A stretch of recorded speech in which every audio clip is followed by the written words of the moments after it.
fulfilled the department roles and certifications. We have 8 staff altogether in the department, starting with Darren Charlesworth. He's a 1 and 3, our level 2 water and wastewater operator. He's been with the county for 21 years. Mike O'Donnell, he's a level 2 water and wastewater operator. He's been with the county for 15 years. Sean Rempel, level 2 water and wastewater operator, 11 years. Dana Herzig, level 1 water and wastewater operator. She's been with the county for 3 years. And Troy Neville, he's an operator in training. He's been with the county for 1 year in my department. We have Sue Bredegor. She's our municipal administrative support assistant. She's been with the county for 11 years. And Sandy Trogstad is our safety coordinator and municipal admin support. She's been with the county for 15 years. And myself, I'm the supervisor utilities, a level 2 water and wastewater operator, and I've been with the county for a long time. You got no gray hair. Our department mission is to ensure high quality drinking water is efficiently delivered to Lethbridge County, to instill confidence within our residents that their drinking water is safe, well managed, and all applicable regulations are met or exceeded. For the core services we provide: operation and maintenance of 2 water treatment plants, 19 water distribution systems, 2 large regional co-op water systems, county airport water and wastewater systems, 7 truck fill facilities, 8 sewage collection and lagoon systems, and the Moon River Estates water treatment and distribution system. There, the picture on the bottom left there, that is our Diamond City pump house. There's a truck fill, and there's also a portion of that is to supply water to the North County Water Co-op. The next picture, that is our Roxburn Business Park raw water system and the generator behind there. And here's a couple of members of our crew. Sean and Mike are doing a sewer line repair in Shaughnessy. And the picture on the right is our lagoon at the Diamond City site, and we have an irrigation pump set up out there. We irrigate water out of that after doing testing out onto our surrounding lands through an adjoining neighbor's pivot. Another core service is we manage and assist with the operations of Lethbridge Regional Waste Management Services Commission, whose members are the town of Picture Butte, town of Nobleford, and Lethbridge County. The commission has 4 waste transfer sites, 4 recycle trailers and cardboard bins. County utility operators regularly move 2 recycle trailers to county hamlets and subdivisions. Some links to the strategic plan are good governance and management excellence. The county is an excellent place to work. We will deliver our county services in a cost-effective and efficient manner and ensure a high level of accountability in all we do. Also, strong relations within the region. We will explore potable water sources for commercial and industrial growth purposes and encourage water cooperatives to provide potable water on request to those that demonstrate an interest. Challenges and opportunities: meet all regulatory requirements for our water and wastewater systems as set out by Alberta Environment and Parks. Maximize funding by seeking out any grant programs that may be beneficial to our citizens. Hello? Provide water testing and monitoring services to other communities and organizations through service agreements. Meet or exceed potable water quality guidelines as set forth under the Canadian Drinking Water Guidelines. And ensure operations and maintenance programs and emergency response plans for county water and wastewater systems are updated and accurate. We will utilize county utility staff to provide requested coverage and testing services to co-ops and municipalities within the county. Ensure our safety programs are in compliance with WCB and OH&S regulations. update the security program initiated by Alberta Environment to protect our potable water supply from a variety of possible threats, and maintain a utility rate structure that continues to sustain our water and wastewater systems with no tax support. Any questions? Yeah. Yeah, Craig, the sewage lagoons at Diamond City, is there any plans to do the expansion on them? There's a lot of people that would like to get new services there. The lagoons are sized appropriately. We haven't had to irrigate those out in the last year. It's the sizing of the lift station and the collection within the hamlet. It is sized for only, or it was engineered for the size of the hamlet and also with a few subdivisions. So there are some lots that have been subdivided, so we're kind of at capacity with flows within the hamlet. It's not the size of the lagoons that is holding us back. Okay. So is there any, I mean, there's lots of rooms for more subdivisions or lots of, are there any plans for that? Well, most of the lots there, every lot that was vacant at the time is serviced, so they did service all those lots. How many lots there are that people are looking at subdividing and providing, asking for services are, most of the lots that are, the people that have requested services are outside of the hamlet boundaries. There's one that has one or two that have a big parcel there. I know which one you're talking about. Morris and then Tori. Yeah, thank you, Mr. Chairman. All the water licenses, and I'm mainly talking about the potable water license, they actually belong to the county, like the both co-ops and. No, the North Co-op, the licenses are in the county's name. They belong to the county because we were instrumental in receiving funding. The South Co-op, they own their own water licenses. Very much. All of it. Or- So, they don't own all of it, do they? Yeah. You sure about that? They're in their name, yeah. Yep. They're in their names, yeah. The South Co-op has 3 licenses right now that are in their name. And the one that they're trying to buy is also with their funds then to be put in their name. We're not part of that application. Tori? Thank you, Mr. Chairman. Craig, can you just explain to me the operator levels that you mentioned on the slides there, the 1 and 2, and maybe just explain a little how that training works and what is required? Yes. So level, there's a small systems operator. They are for very small, let's say a subdivision, if they wanted to have, you know, a very basic, if it was maybe a well, they would be allowed to have a small water system. We have none of those. Then really the first level is level 1. There's water treatment, water distribution, wastewater collection, and wastewater treatment. And those are based on population of areas served. So therefore, I believe the 0 to 1,500 people is allowed to be operated by a level 1 operator. We need to have 3.6 CEUs, so we need to have training sufficient and approved by Alberta Environment every 3 years. So we need to go to courses and also receive training on any new equipment we may have.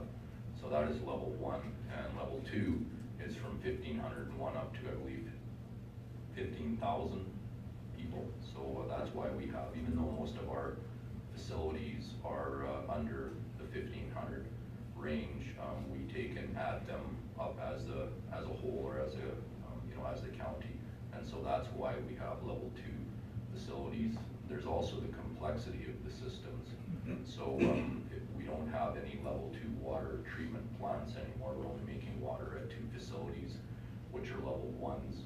And same as the wastewater systems, depending on the complexity of treatment and whether it's a lagoon or whether you're putting it into a treatment facility before you can do a discharge. Then, so those are regulations based on complexity and populations.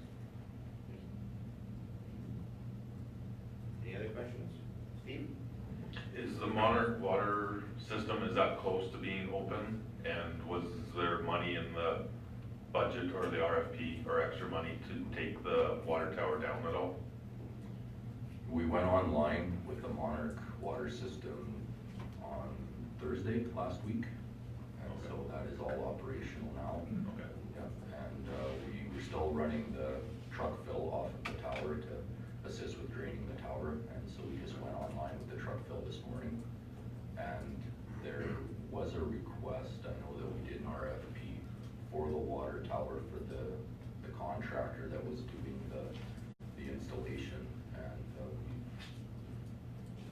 No, there was no money left over for the Yeah. amount in the project, so that's something we'll have to be looking at next year and probably be in the capital plan for 2020.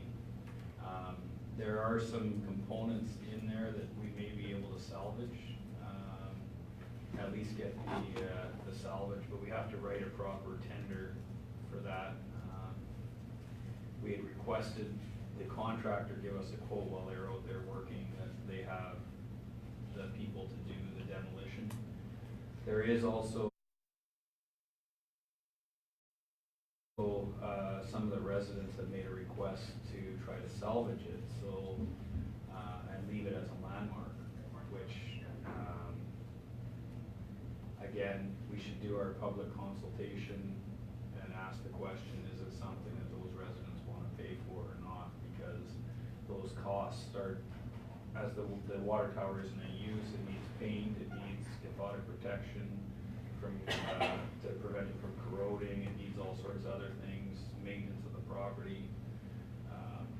So we would have to put that all together and see what the best benefit to the county is. Likely we'll be recommending for full demolition and take it down below grade so that that property is developable. Lots. Mr. Chairman, is it correct that Moon River Sites is not within the county of Lethbridge? that is correct. Then follow-up question on that is, we do supply them with North County water in Co-op. We don't. No, that is one of our water treatment facilities, so they have 3 wells down there, and they're all deemed high-quality drinking water. So county staff goes down to the site 5 days per week, and we monitor and test, so we make water out of the ground wells there, and we also operate their distribution system. It's all under a service agreement. Steve? On the waste transfer stations, we have 3 on the north side of the river, correct? Yes. And then the one on just north of Coaldale. Yes. So Coaldale is not part of the commission. If a Coaldale resident uses the facility, do we charge them a fee, just kind of like we do for Barron's and Yes, we do. stuff like that? Okay, thank you. Any other questions? Good stuff. Thank you.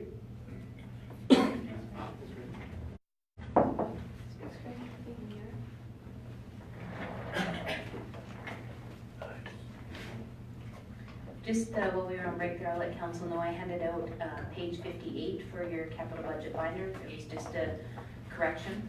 And also I handed out Rick's core services as requested. Goals, pardon me.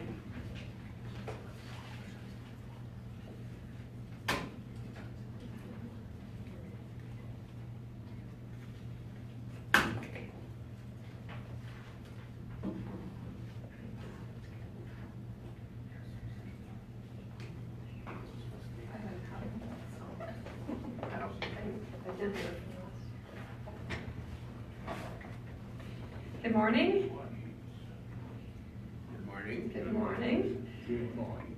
I am happy to introduce Corporate Services PowerPoint, just a department overview. And in my opinion, that's the best department, but Little biased. Our department mission is to support Lethbridge County by delivering assistance and services that provide for the long-term financial sustainability of the county. We work to assist all departments in achieving their service goals and objectives through the responsible stewardship of corporate, financial, and technological resources in accordance with the bylaws, resolutions, and strategic goals of County Council and the laws and regs of the province of Alberta. That is me. I'm the director of the department. Underneath I have Donna, the executive assistant, and HR still shows here, although it has been officially transferred to the CAO's budget, just not reflected until next year's presentations. As well, assessment and taxation, finance and administration, and information technology. I have removed the airport from here as it was transferred officially to the city in as of July 1st. So although it is a function of us just for the operating for the next year, it's not the department anymore. So assessment and taxation led by Les Whitfield, he's our assessor, responsible for assessing and valuing land and building and equitable market-based assessment for all properties within the county. Functions must ensure conformance to statutory requirement, standards, regulations, policies, and objectives. And they ensure that taxes are collected in an efficient and courteous manner. The pictures are just different types of assessment. Obviously an acreage on the left there, some commercial property in the center, and some industrial type property on the right there. Can you just explain the industrial piece, Tracy, for council and how it's now being done by the province? I can. So last year the province took over designated industrial properties, and they have contracted out various municipalities to do the assessment for those properties on their behalf for a 3-year term, and we're one of the municipalities that accepted that term, and that's factored into their budget for the next 2 years, I guess. I think the province is reviewing those contracts as they may be able to take over the services a little sooner than they had anticipated, and they're looking at canceling some of the contracts. We don't know if that's going to affect us or not right now, but I believe we see about $30,000 in revenue from them for doing that assessment for them. On the offset of that, we also don't get charged that linear assessment fee anymore, which was $10,000 to $12,000 a year. So the balance of that, I think, is being recommended to transfer to reserves for a couple of years until the contract is over. Once the contract's over, the province will take it over entirely. 2020, this is right there. There's 2 more years left on it, so 1920, so 2021, though they might take it over sooner, we just don't know. Thank you. Okay. Next department is Jennifer's department, the finance department. Jen is our controller, as you all know. Responsible for the financial management, accounting, and reporting functions for the county and for the secure and effective investment of county funds. She also evaluates and makes recommendations on financial policies. At the bottom, just a couple of the awards that we receive for our financial reporting every year. The Distinguished Budget Presentation Award on the left, and on the far right, it's hard to read, I know, the Canadian Award for Financial Reporting. That's for our annual report. The Information Technology Department, Doug Burke, IT Manager, manages the efficient and effective delivery of organizational information and telecommunication systems, provides user help desk support, training and support for computer systems and installed applications, and also basic website administration. Some of our successes in the past year was, as I mentioned, the Distinguished Budget Award. It's our award for the 8th year in a row. The Canadian Award for Financial Reporting, we are 15 years counting there. This year as well, we submitted our first ever popular annual financial report. We have yet to hear back from the Government Finance Officers Association on that one. That's a financial report for visual purposes, I guess. There's not a lot of technical data in that, but it's a nice little condensed version for the easy to read version. Our first ever budget engagement survey was rolled out online and in paper form, as Jen has mentioned. We commenced live streaming of council meetings this year, The airport ownership was turned over to the city of Lethbridge in July, as I mentioned, with 2019 being the final year of county operations. And I will have a report coming in December, giving an update on the airport transfer, where we are with, excuse me, with budget and planned budget for 2019.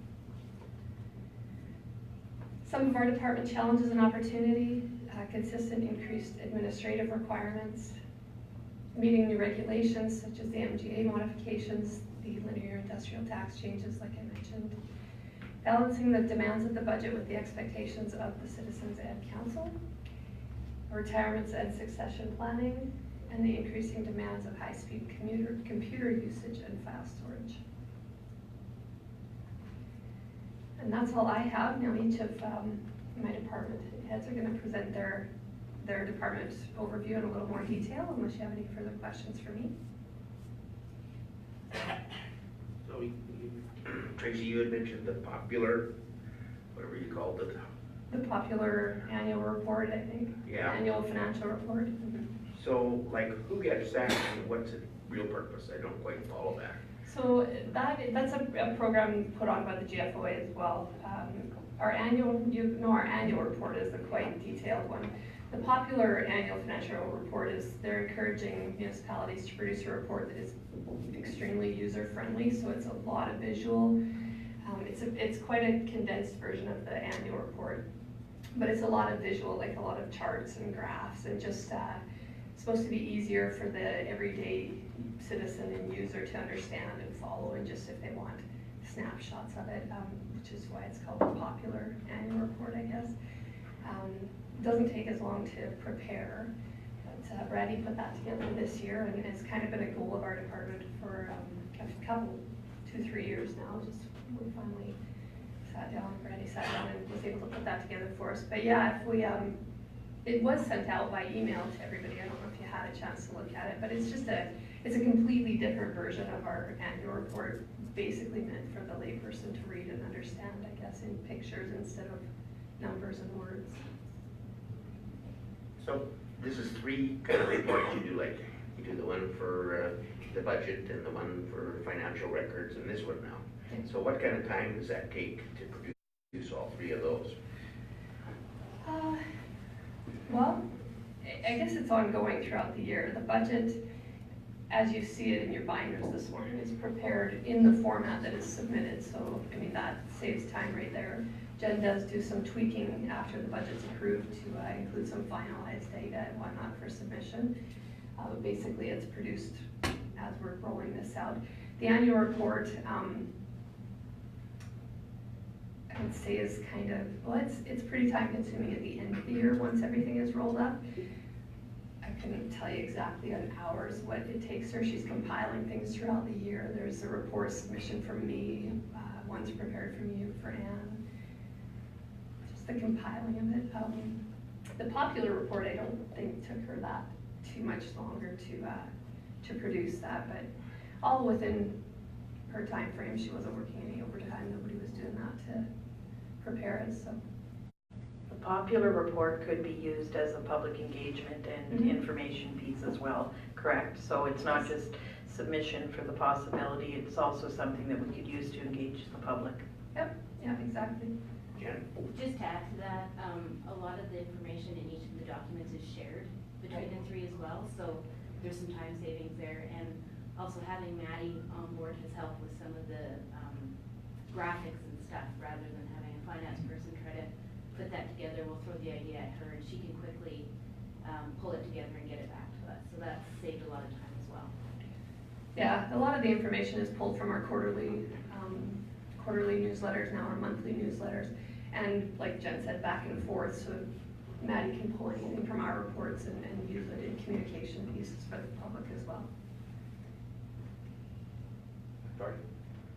Thank you, Mr. Chairman. Yeah, just to kind of follow up, I thought that popular report was great. Just small, condensed, kind of quick and easy, just to, especially for the purpose of pushing out to the public. I think there's a lot of value there, and I think as we try to further engage with the public, I think we're going to have to find ways that to make information more accessible, not necessarily in a 100-page document, but in a small PDF or something we can have at an open house. So I thought that was a great step in that direction. Thanks. Any other questions? Seeing none? Thank you. Thank you. We're moving on to Les now.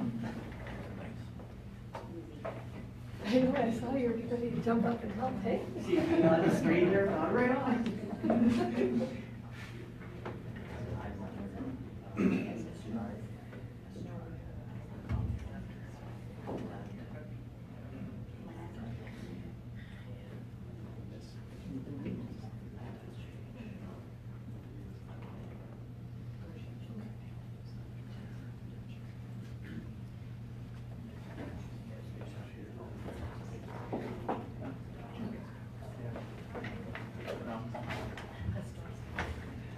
Good morning, everyone. I haven't seen you before. As you probably already know, the assessment department, it's made up of 2 people. Myself, Les Whitfield, and the assistant, Chris Hall.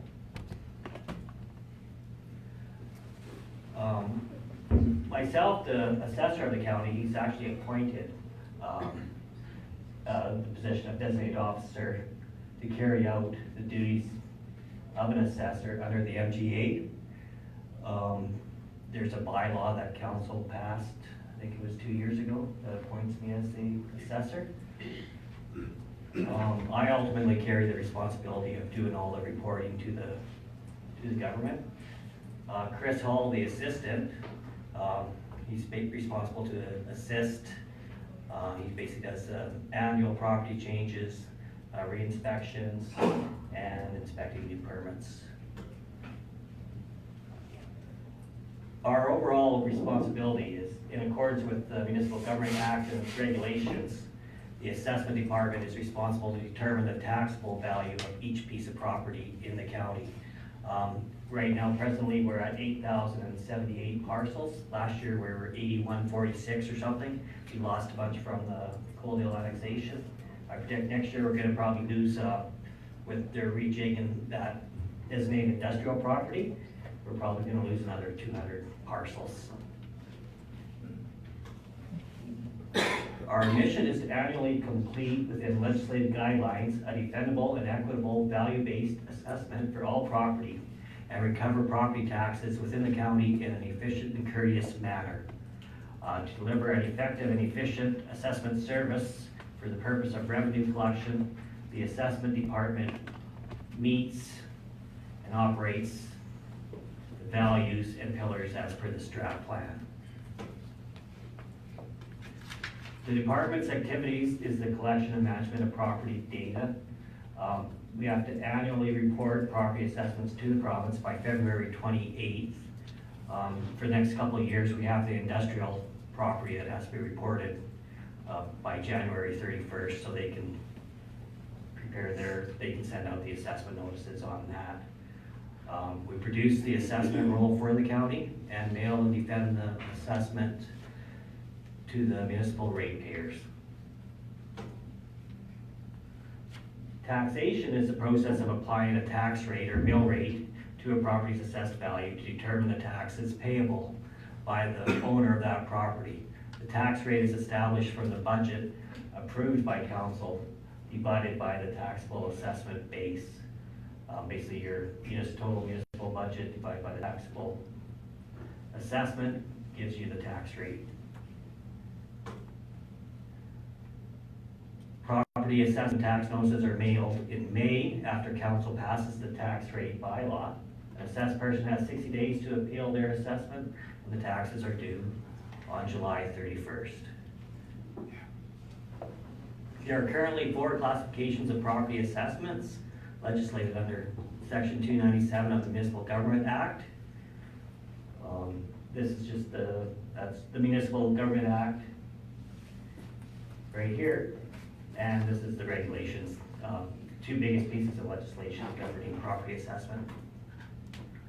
Class 1 properties are our residential type properties, living accommodations, and personal use outbuildings.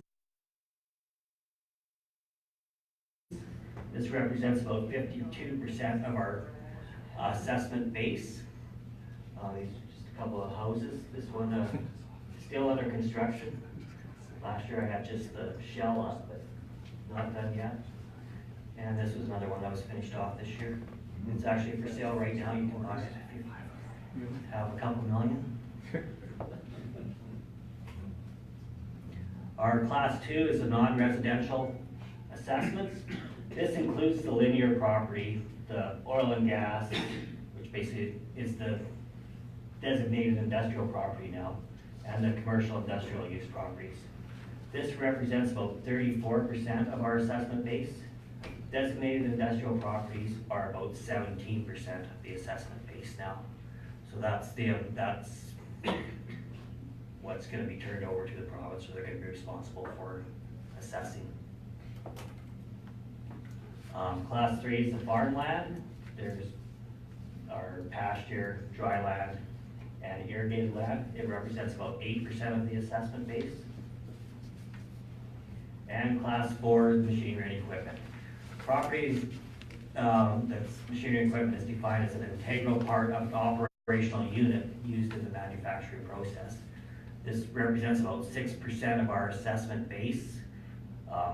Again, some of that is going to overlap into the designated industrial property, and it'll be quite a bit lower probably next year. We don't have a lot of manufacturing facilities. Successes within the last assessment budget cycle: compliance with the legislative requirements, and met the timelines, including our asset submissions. There were minimal assessment complaints and revisions in our department this year. Challenges and opportunities: annual provincial reporting requirements under the MGA creates challenges. There's still unknown effects, lack of clarity, and tight timelines. We have to take into consideration with the new designated industrial property classification.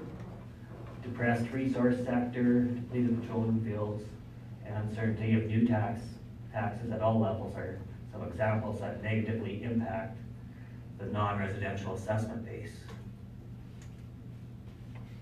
Any questions?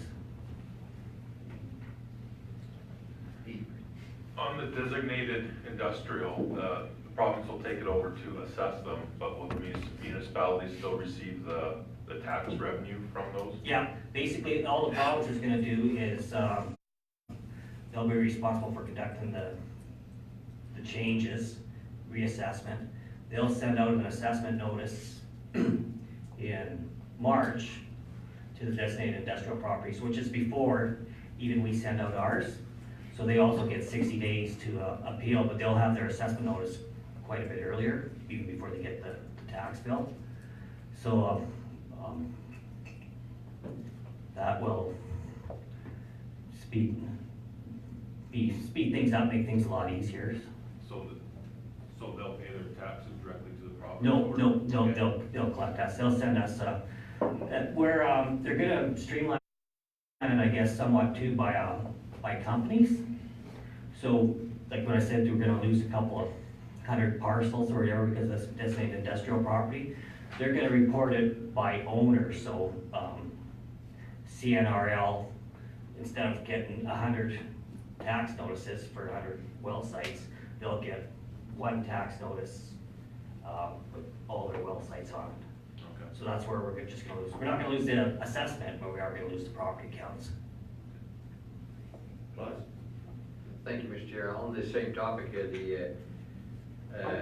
that going to be, like you said, it's not going to hurt our tax base, but what was the reason for the province taking it over? Were they concerned about the job the municipalities were doing, or what was the reason for it? Industry wanted more consistency throughout the province, so it was large, and they were willing to pay for it. So it was push on industry, and if industry gives municipal affairs money, they're gonna take it and plan it. But they really want to do consistency. That was their main thing. Because if your plant up in Fort Mac, they want some consistency, I guess, in how stuff's done throughout the province, but they're really unique up there. But some of them were, if they're not operating, some municipalities were giving them additional obsolescence, and they wasn't being applied consistently, so that's why they want it. But I think they want to get, once you get control, or you can go in that direction. They had already done the linear property, so, and there's enough. The computer nowadays, it's kind of an opportunity to pursue it, I guess. A follow-up question? With that said, you're gonna be left with, because you spent quite a bit of time on that, I assume. So you're gonna be left with a lot more time for different things. Yeah. Not yet, no, it's about roughly about 4 weeks that kind of crosses in with in the fall with the annual stuff, so there won't be a lot of new time. And then in the spring, when we still have to do that information to put it into the computer, so there's no time saving there at all. Ann and then Morris. One question, how does the process work when there's subdivisions to properties? How do you get that information, like internally, obviously, but how does it work, and when do you get the assessment on the roll? How quickly? I'm just asking, like, time frame. Okay, once the subdivision, once it's approved, they go through whatever the finalization, then the actual land titles change. So if it's just one parcel and they've subdivided into two, we'll get 2 new land titles, and then that gets updated in our system. We get notified by Alberta Land Titles. We get hard copies every 2 weeks, and then the monthly change that, we can update our computers. It's a monthly download, and then the titles come in, and then that's when we start adjusting. If we've got to create new accounts, transfer buildings, or just generally reassessment of the 2 parcels, that's done on a monthly basis, updated. But the taxes on that new subdivision don't apply until the following year. Okay. So anything from any subdivision from January 1st to December 31st does not get new taxes until the Okay. following year. And just another question that's separate from that, but industrial assessment, like with the province likely taking that over, do you foresee down the line or in the future that they may be going farther, like they have in other provinces, where their assessment will be done completely by the province? I don't see that, but it could be if municipalities really start struggling to find replacement personnel and staff that can do it, especially in rural municipalities. They might look at doing that. I'll be retired by then. Morris? Thanks, Mr. Chairman. One clarification and one question. The clarification, the windmills, if there is gonna be any windmills, and then they're gonna fall under that same category, it's basically set by the province? Yes, yeah, Yeah. designated industrial That's too property. bad, eh? So it'll be, that'll be that's about 3 years down the road, I think. And the question is, you mentioned something in down there, you're gonna follow up on property changes, and is that when they take out a permit to, let's say, build whatever, but not everything is No, if there's any, there all the time, is it? if there's new permits, we will inspect for sure. Yeah. And then if you're just in the fall, when you're out doing something else, if you see any signs of new construction and stuff, then we follow in, drop in. Because that happened one thing to me, when we finished the house, that's when they came to inspect it, to assess it or whatever, and it's about 10 years later, I told them, I didn't tell them that they found out that we finished the basement. Yeah, it takes, especially some of these bigger houses, they take a year, 2 years just to build, and then finally get the basement and the landscaping and stuff done. later. Do you get something, sorry, I just wanted to clarify that, so do you get something like an occupancy permit or something? How do you know that the house is complete and the people are living there to assess it? It's assessed as of the physical condition as of December 31st. So basically November, December. We're just gonna try to look at it, estimate if you can't get in there, can't talk to anybody, but then probably come back to your following year in the fall. Dory? Thank you, Mr. Chairman.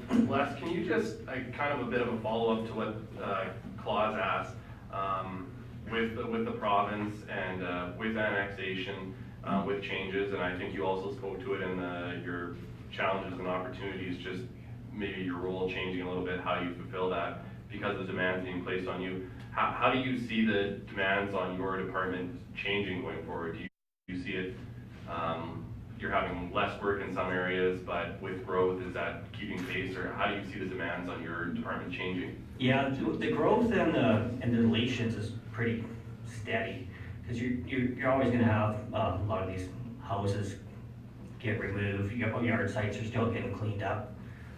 Second, there's a lot of farms with second, third houses in there that just keeping track of what's still there, what's been replaced, what's moving. It's steady. There's no room. I don't address the business tax either right now, just because it is still before the courts, but that's what's been a new thing in the last 3 years, and that creates sense. Basically, there was another month added to our time frame on that, so. So Les, you talked about the government doing paying you to actually assess industrial sites. So when the government fully takes it over, do we have to pay them? Nope, there's a separate, it gets billed directly to those types of properties. So there's a separate tax rate. It was done, this year was the first year, so we have, the province is gonna ask for $20,000 or something like that. And it's a direct requisition. So I guess ultimately we collect it and pay it to the province. But it's recorded separately, it only applies to the industrial properties. It's a separate tax rate, like you have your municipal tax rate, your education, then you have this designated industrial tax rate that shows up on the tax notice. So is it like a flow through? We collect and just. Yeah, same as the education tax. So one other question then, when you talked about assessment notices, these properties get assessment notices before they get their taxes, that's correct? Yes. So in the city, they do that for every residence too. So we don't do that in the county though. You get it all in one, right? Yeah, no, but we have the opportunity to, if you wanted to. I mean, it's easier for the assessor because you get sent an assessment notice, but you don't know what it means as far as tax dollars. So no one's questioning. Usually, most of the questions about assessment come in after they see the actual amount of the tax dollars on their bills. So it would be 8,000 accounts, so another $8,000 to send 2 notices and change, but. Okay, thank you. Any other questions? No, guess not. Thank you. I got to your question there about that separate fee, though the province requisition from the industrial property is just about $6 million on top of their municipal property taxes. Throughout the whole province. That's what they collected to do it. 5.8 million, I think it was. So they got 35 municipal assessors, I think, doing it. So they'll need a little bit more. So they pay the county, wait a minute. So they pay the county right now, they pay the county to do what you're doing for them? Yep. Okay. Yeah. But there was a lot, they were paying for a lot, not necessarily for what you're doing, but for what compiling the information that they need. They basically bought all our historical files on on these industrial properties.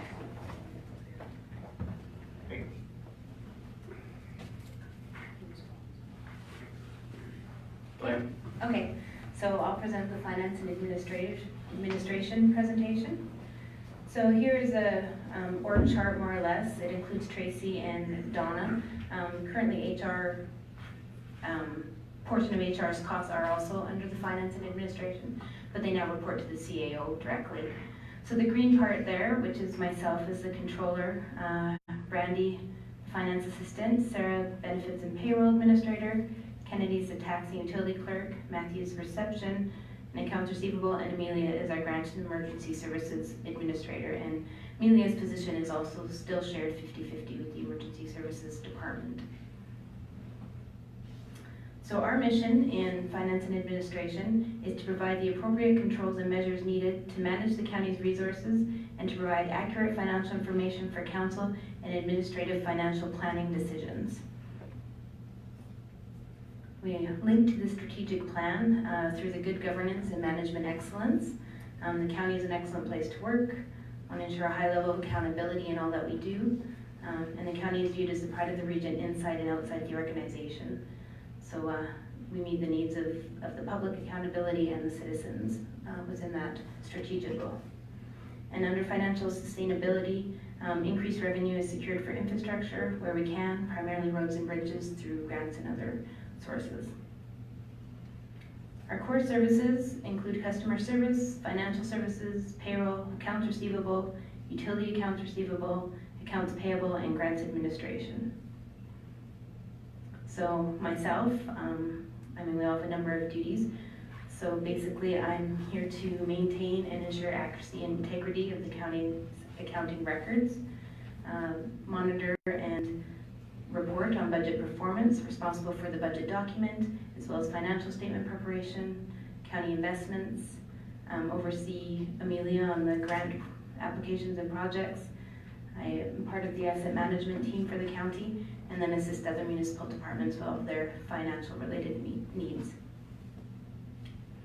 Brandy is the finance assistant accounts payable, so she assists me as required with any financial duties and any other members of the staff. She takes care of all the accounts payable, so ensuring that they're issued in a timely and efficient manner. She acts as the Water Commission manager and Waste Commission's treasurer. She administers the county's purchasing card program, helps train any front staff with the administrative duties, and assists at the front counter as needed.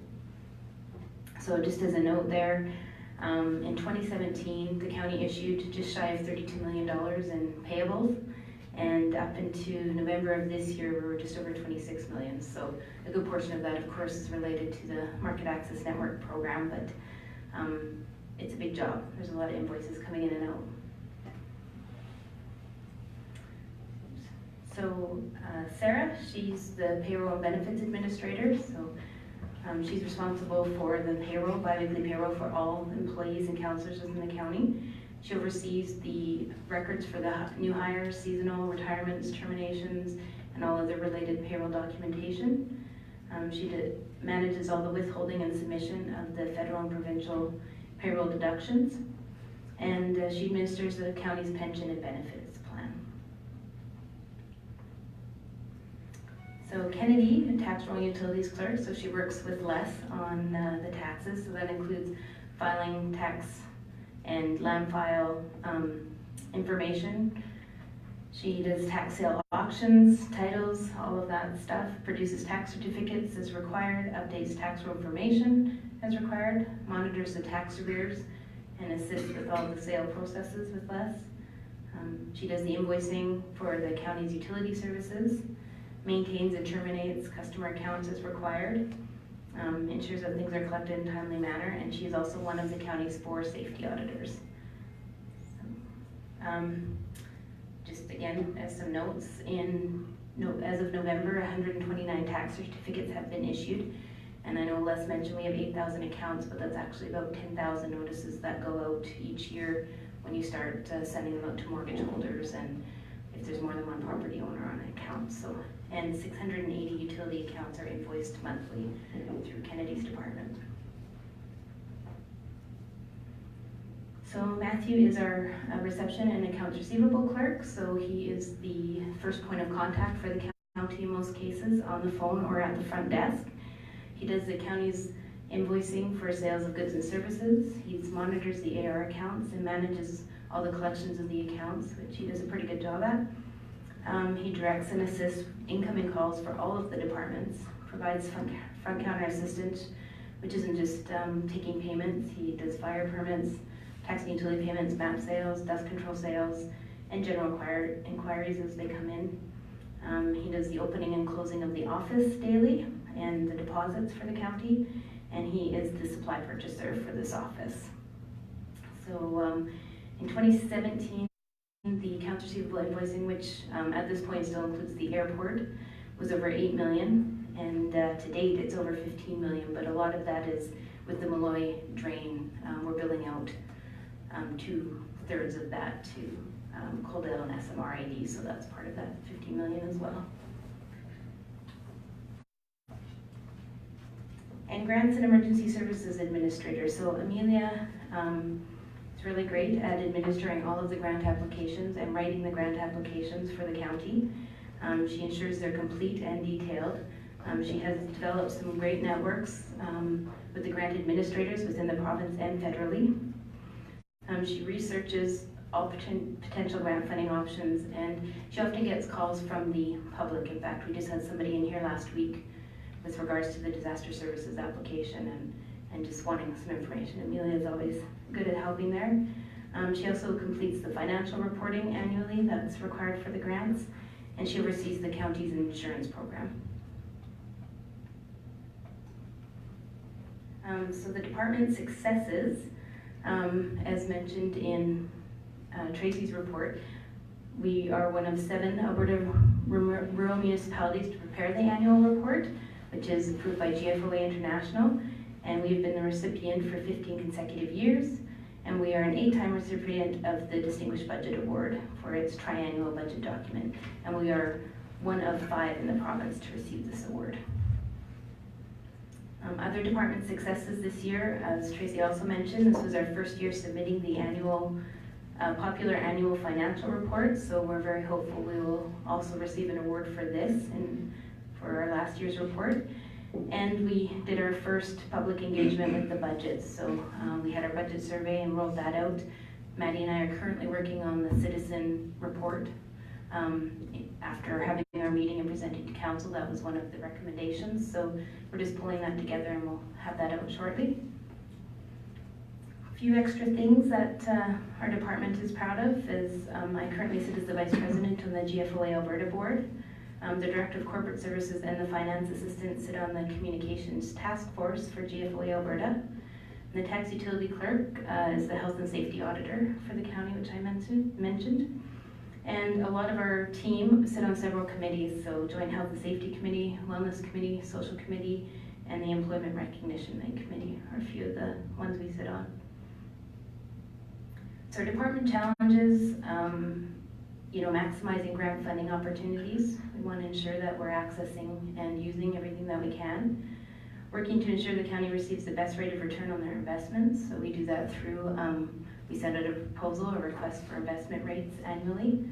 Managing collections on utilities, account receivables, and tax roll accounts, just to ensure that we're not sitting on accounts that haven't been paid because we rely on those funds to operate. Ensuring that the financial information is communicated to the public in a transparent and easily understood format, and I think we're doing a better job of that, as well as with the additional reports that we're submitting. And we're working with tech services on the development and implementation of the asset management program. So once this program is fully functional, this challenge will be an opportunity for successes as far as we're seeing it at this time. And that is finance and administration. So if there's any questions.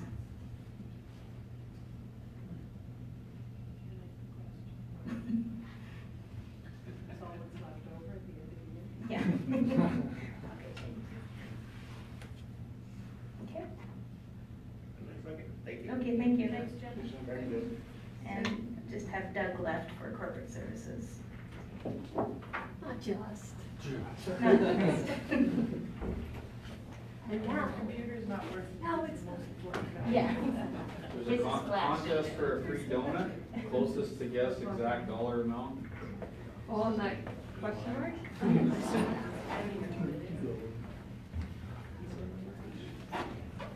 Whatever was in our pocket. Good morning, Mr. Chairman, members of council. I'd like to present the Information Technology Department overview.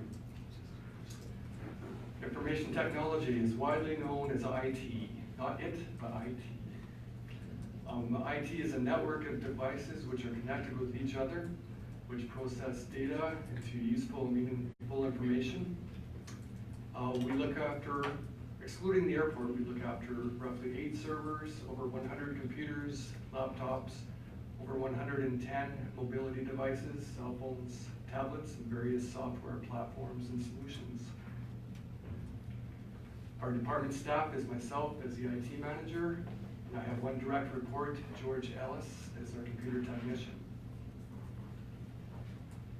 George started with the county in 2011. He came down from the town of Slave Lake as their computer technician. He's responsible for providing user help desk support, training and support for computer and mobile devices and installed software. George ensures all computers and cell phones are up to date and running smoothly, and he has the support from his coworkers and from council. Myself, I started with the county way back in 2001 as the engineer technologist. I spent evenings and weekends building the IT infrastructure that we know now, and created the IT department in 2004. I became the manager in 2011 when we hired the computer technician. I applied engineered solutions to our county's growing IT needs. I have an open door policy, and I make sure customer service comes first. And that falls within responsibility. In addition to that, I prepared the IT operating budgets, manage all the contracts and leases, and I maintain a positive work environment that follows the county's safety policies. The mission statement for the IT department is entrusted with the fundamental responsibility to provide technology-based solutions that are innovative, secure, efficient, and cost-effective within our strategic plan, policies, and directives. Our links to the strategic plan. The first one is good governance and management excellence, focusing on strong leadership and management, managing an efficient and cost-effective delivery of IT systems. We ensure a high level of accountability in all we do. That includes maintaining the integrity and confidentiality of all of the digital systems entrusted to us, and we have to safeguard that data from harmful intruders. The second one is infrastructure sustainability. IT has become an integral part of our daily life. The county's hardware and software resources are the driving force behind all operations of the county. It is the connection and communication between all the departments. Improvement and development in IT has seen significant emerging trends towards mobility for conducting business, cloud computing services, and technology to handle a large volume of data. All of this enriches the overall function of the county government. We have various core services. The first one is our network services. Our networks provide various functions, email, as we all know, to printers, telephones, agendas, of course, digital files. All of that information has to be protected. And of course, there's contracts and services for that information. Our management services, technology planning, we have a replacement schedule for our servers, our computers, and our cell phones. Our backup and disaster recovery, we're using cloud computing for improved services, and we have established IT policies and standards. And with all of our hardware devices, we have to have software to go with it. This latest screenshot towards the left is our, county app. We have contracts and licenses for our hardware. We also have to have that for our software as well. Software ranges from Word to Excel to our PowerPoint financial system. Client services. This is the service that most people see. This includes the installation of new computers and cell phones. And with the cell phone devices and tablets, they are safely implemented with security management. Of course, we provide help desk and user training. Our current projects, live streaming for council meetings and this meeting. We had a security camera upgrade done in the Lethbridge office this year. We have the iLobby visitor management system. It's a tablet up front, and it's for contractors and visitors to check in. Into the system, it notifies the county employee that they are seeing for safety purposes. We have the tablet timesheet project. Tablets were implemented in the Pitchview and Coaldale shops this year for employees to enter their timesheet information. And that's trying to eliminate the duplication of paperwork and the potential data entry errors.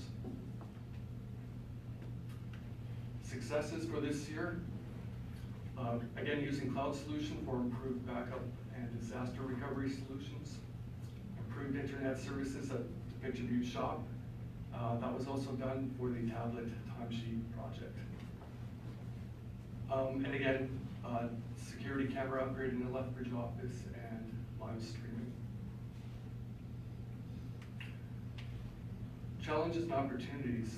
Challenges have been with the live streaming, trying to implement the new hardware into the existing older audio-visual system. There's always an increased demand for internet services, and the increase in volume and complexity of IT maintenance tasks. Right now we cover 4 different locations. The opportunities is our communication, sharing our information out to our citizens, whether it's website or live streaming or social media. The availability, IT has made it possible to access information 24/7.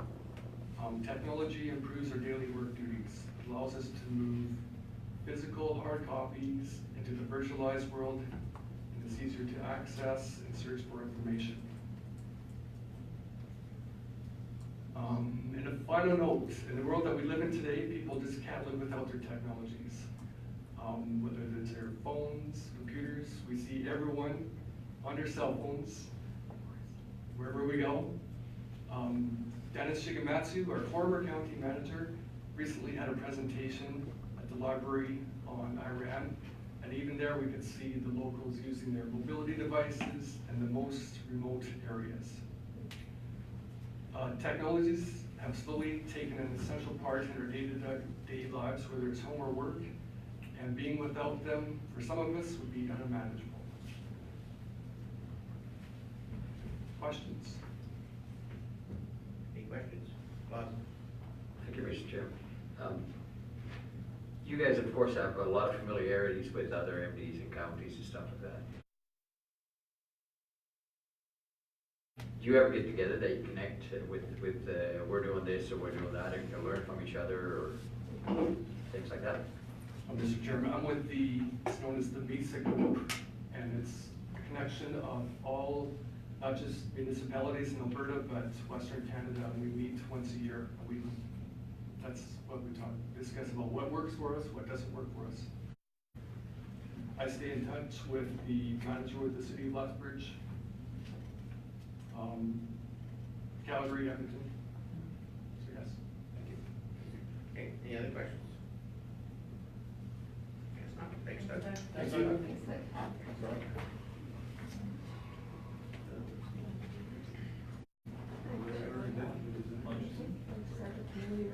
Do you want a break and do community services right after lunch? You bet. We want to break now and do community services. Come on. For all 3 of you? For all 3 of us.